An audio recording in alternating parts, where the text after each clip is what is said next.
Good morning, everybody. My name is Larry Jacobs. This is Pre-K-12 Education Talk Radio. It's August 17th, 2023. And thanks so much for being here with us today, or perhaps you're listening on the archives. You know we archive everything wherever you're listening, but also at our home website for our American Consortium for Equity in Education. That's over at ace-ed.org. That's for educators, and everything we do over there is free for you. Our magazine is over there, which is an online journal called Equity and Access. All the podcasts are over there.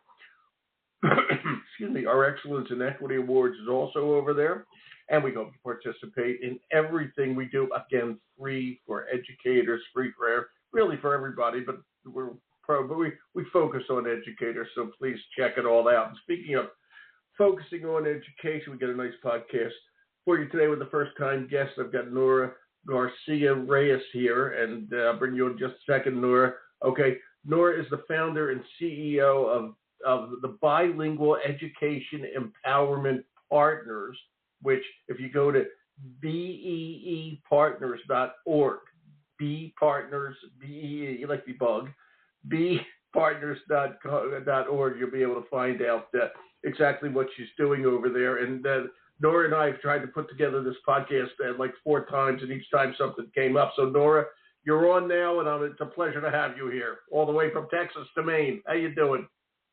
Hey, I'm doing great, Larry. How are you? I'm just fine. Where are you in Texas? Where are you? I'm actually outside of the Houston area. I live about 45 minutes from downtown Houston, north of downtown Houston. Then you must know what's going on. I read it in New York Times this week, and there's all kinds of, I'll call it chaos in the Houston Independent School District regarding the state taking over and closing libraries and all that sort of stuff. I'm not happy with all that. What do you know about that? Well, there's been a huge upheaval in Houston. A highly politicized environment. Yep, of course. Houston had been making lots of progress, and still the state decided to step in and take over in a political move. And so, the Houston area, you have those that are still protesting and just fighting what's going on. And then you have others that are, trying to, do their best to embrace the changes that are inevitably coming. And so, it is not an easy time for Houston. Right now, I actually worked in Houston for 6 years for Houston ISD about 10 years ago. And it was a very different place from what it is obviously now. Let's just hope for the best. I'm just You're darn right. Let's hope for the best. And I just and you said the word. Schools probably do need some help, but what they don't need is politicalization. Okay, and that is, of course, exactly what is happening. And this is Larry speaking, and I am not happy about it at all. I don't like the fact that they got rid of so many librarians, which to me are a very integral part of the K-12 education. So it's to me it's rather ridiculous, but terrifying. But we'll see what would happen with that. Thank you for those insights from Nora, somewhere close to Houston, Texas. Nora, tell us about your company. Again, let me say you're the founder and CEO of. I love this because it's such an equity question. We're so involved with that here at our Consortium for Equity. Again, I'll give the full name: Bilingual Education Empowerment Partners. BEE Partners, and it's B Partners like the bug. beepartners.org. Tell us all about it. Okay. B Partners was officially founded in 2020, but we had started doing some work in 2019 around this concept of supporting bilingual educators. As a former bilingual educator, I started in bilingual education in 1994. And saw just a huge amount of change come through the field in the years from 94 to the present. And one thing that I did not see change a lot was access to resources for teachers. And so when I started the company, my goal was that that's something that we could change, that's something that we're making an impact to change. And so that is really the basis of the goal of our whole company, is to provide resources, support professional learning, opportunities for bilingual educators who perhaps don't have that type of support in their school district, but also an inadequate amount in their school district, which we see, to be many times the norm. And so if people go to the website, what they're going to find are a lot of good solutions in professional development, or will they also find resources that the teachers can use with the kids? They will find resources. Many of those are being uploaded still. We're in the process of changing. We have a lot of things that we've created, but they were being sold as part of a curriculum package, and so we're just sifting through that to see what we feel teachers could use from that particular curriculum supplement that we have in an independent way. And so, yes, they will find that. They will find links to another website that we have that provides a database of Spanish websites that are available all over the world to help them teach. So there's just different things they're able to access from the main website, from the bpartners.org website. And I got to ask, let's just look at Texas. I mean, Texas has so many people of Latino descent, plus so many other languages, et cetera, being used down there. All right. What is, just from your experience and what this happened,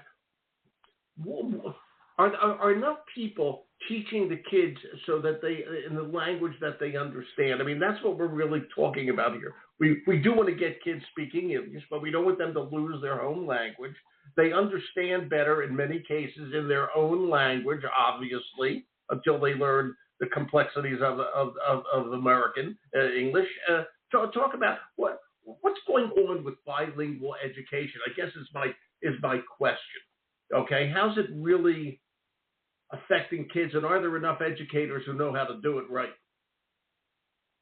Yes, well, first I would say only about 52% of English learners are enrolled in bilingual education programs in primary grades. So if you think about, like, roughly half of them actually have access to bilingual education. Bilingual education was started because of research that was done proving that the home language could be the basis on which we would build another language, which makes sense, right? It's really difficult to build another language, right, if you don't have access to your own home language. And so, let me make the point. If I was in school in Mexico, and they started teaching me in Spanish, okay, they might be teaching me science, I would not understand the word they were saying because I'm not a good Spanish speaker at this stage of the game. This is so obvious, and yet there's always a fight about it. It's ridiculous. Yes, Nora, I don't understand. So silly. Yeah. They don't understand. The illogic is amazing. Yeah. Right, because you think, okay, this is great, right? The child is, where you have this idea of people saying, oh, but they're little sponges, they're going to absorb it all. Well, you know what? They're going to start learning English, making some, sense of what the teacher is saying. However, they're not in that entire lesson. They've lost the entire content of the lesson. So now you have gaps, right? You have gaps in knowledge. And it may take, a year to develop basic interpersonal communication skills. And academic language, we know, takes anywhere from, 6 to 7 years to develop fully. So you're really going to see gaps in a student's learning if you're not providing that support. Obviously, the best support is having native language instruction in a dual language setting, right? Exactly. So that they're acquiring both languages, to whatever model that a particular place has. And that's also been proven to have the best impact academically for students by research, longitudinal research that's been done.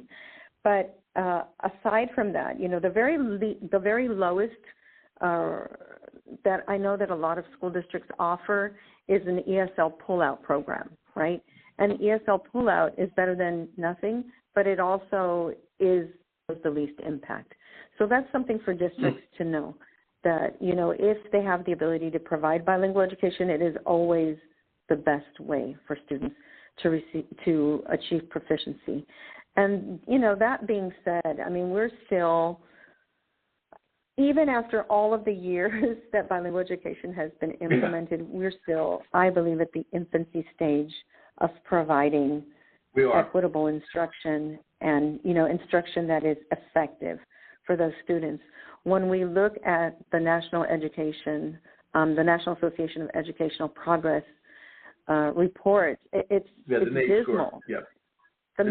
For reading, the EL proficiency rate was 9%, and it was even, and it was 14% in mathematics, and so we have not done justice. I mean, people talk about how low it is, right, for everyone else, but really, when you look at how it's impacted, the lack of equitable instruction in bilingual education has impacted students, it's a huge deficit that we have in terms of what we've done for students. And I think, again, a lot of it is that it's been so politicized in so many places that, for 20 years, California refused to provide it. So that's obviously going to have had an impact on many students, all across the country. Just the political environment is really what has counted, I think, in terms of bilingual education.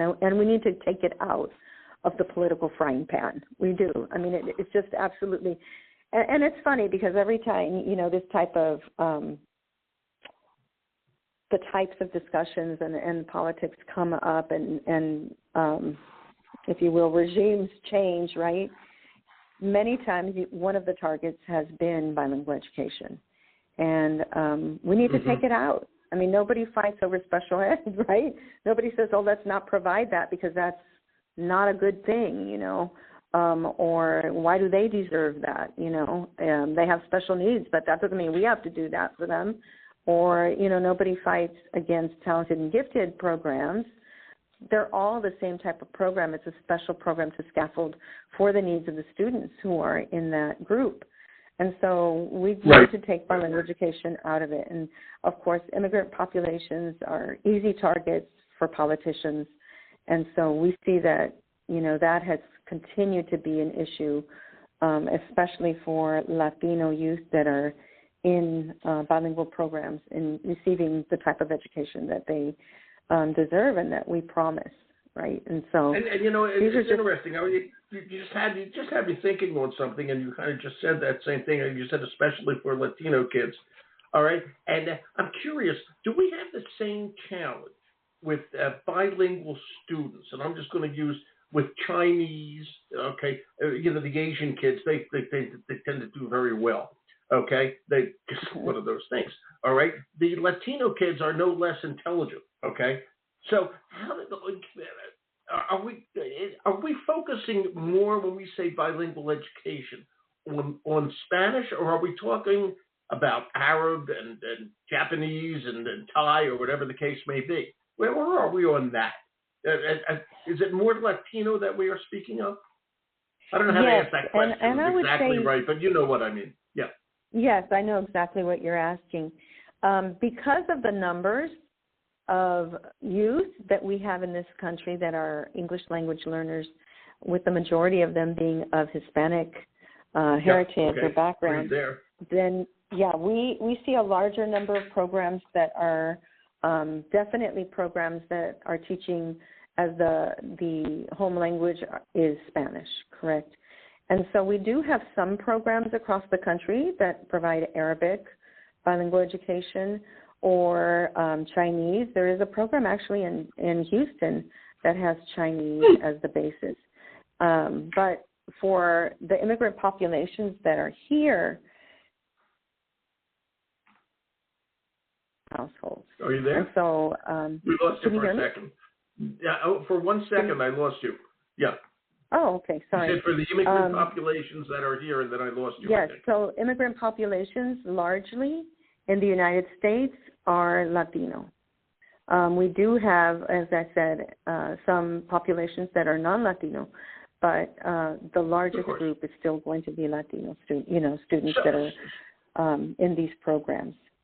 For sure. Okay, so let's look at Texas. Who are they who are the districts? And I know some of the districts are actually going down to South America and Central America and trying to bring teachers up who could speak the language.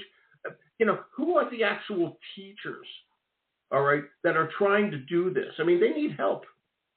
They, for the most part, really need help. do. And we're talking about, let's just take secondary and even elementary education. You're not talking about one teacher.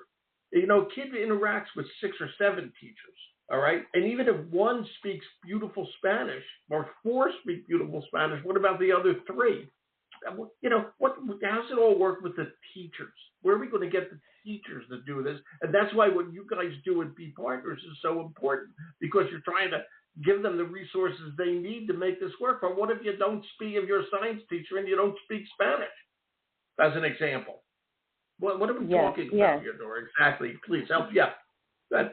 Yes, and so that's a very interesting question, because all bilingual programs and dual language programs in the state of Texas, they're all now being highly encouraged to become dual language programs. There are different models for dual language education. So dual language education may be a one-way program, and a one-way program means basically that everyone in the classroom is an English learner, okay? Or it may be a two-way program, and in a two-way program, you may have students that are stronger in either English or in Spanish, and they're all together in one language, in one classroom. And then you may have a dual language immersion model where you're seeing those, the same differentiation of students, the same percentages of students in each language, in each classroom, and they're all learning in one language predominantly at the beginning. And then as the years go by, it turns more into a model where the percentage of the day that's being taught is being taught in another language. Okay. So and school districts decide. They decide what content is being taught in what language. And again, based on personnel that they have available, based on their program model. In the state of Texas, they've now allowed for the second teacher. It used to be that both teachers had to be fully bilingual. Well, now they have allowed for the second teacher, for instance, in a partnership, to be a non-Spanish-speaking teacher. So that they're now able to provide that instruction, and it maximizes the use of staff, right? Because you're absolutely right. The shortage of staff is a real issue. It is, and I read somewhere, and I don't remember exactly the citation, but the majority of bilingual teachers in the United States are not Latino; they're white. Okay, and I would think that that's because then we just simply don't have the staff. We're not growing our own. And one of the important reasons that I believe that that's the truth is that we have taken so many years to annihilate, if you will, the language of that student, that when they grow up, they have very limited Spanish by the time they graduate high school. And so you have not created, a pipeline of teachers then for your for society, that's available and able to speak the other language. And yet we have and not only in bilingual, but everywhere across the board we have it. We've lost the pipeline, okay, which is really creating a problem. I have one other question. I want to get back to Be Partners in a second, but I'm just thinking as you're talking, in education schools, colleges throughout Texas, they know a great portion of the student body, wherever somebody who's going to be Latino. Okay, and I'm wondering why they don't actually make the Spanish language learning part of it, the education program. In Texas, you're going to need that. You got to be able to speak Spanish. Okay, if you're going to be a teacher, you learn to speak Spanish. It's pretty simple in that regard. Okay, I mean, I had Spanish in 9th grade and 10th grade, but that was it. Okay, and this is 10,000 years ago. Spain had just been left by the Moors. It wasn't there so long ago. Okay, and are the colleges stepping up with the pipeline challenge and all? This is where you come in because we don't have the right teachers there. Okay, they should do that, Nora. They should teach them a special part of the education. They should, and actually, it would be helpful, right? Obviously, in 4 years, very few people can master a language, but there are those that can definitely master a language in 4 years. Yeah, but once you start to get into it, and pretty soon you feel pretty comfortable with it. Yeah. Right. Yeah. It would be a start. It would be a start. Yeah. However, they do have to take a Spanish proficiency test in order to be, and it's an oral language proficiency test, in order to become a bilingual teacher. So as part of the certification process, you have to be able to pass this test. And so they would have to teach, I think, to the level of, whatever the level is for them to reach. And I don't know how they would support, but I don't see why those programs would not be available, because we definitely need to be growing that group of students that we sure do. That is going to serve this. Now the state of Texas is over, it's nearly half, Latinos are nearly half now of the population in the state of Texas. Yeah. In fact, we've outnumbered the white population in the state of Texas. So you would think, this is a huge population. You would think. Let's think about this and let's start to plan. And of course, they fought numerous times to try to get a dual language seal on high school graduation certificates, and that's defeated every time in the legislature.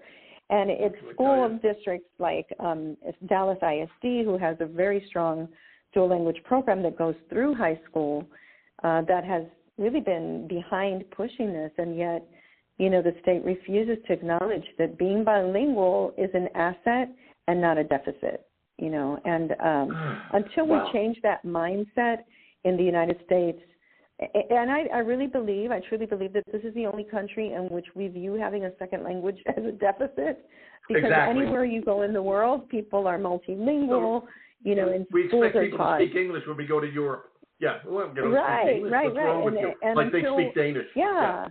And until we change that mindset of, that this is a deficit that students have, we're not going to get very far. And so we're going to lose kids all over our country. We're going to lose kids. Yeah, we are. Okay, so getting back to B Partners, you come up with this on site at beepartners.org. Okay, you have professional development things and curriculum resources that teachers can use. Am I correct? Correct. Okay, and what's your favorite stuff on there?